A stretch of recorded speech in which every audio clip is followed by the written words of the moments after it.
দেখ বেটা, কেমন রাঙা হয়েছে আকাশ। ওইখানেই তো রয়েছে জীবনের আসল রং। চলো আমরা ওই সূর্যোদয়ের দেশে চলে যাই।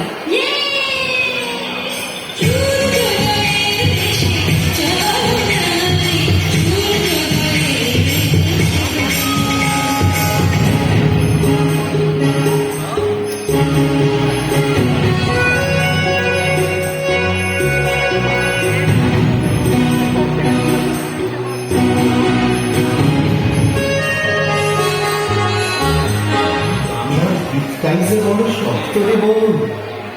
এই বাংলা যে মোদের অহংকার, এই বাংলা মোদের গর্ব, এই বাংলা মানুষের বাংলা, এই বাংলা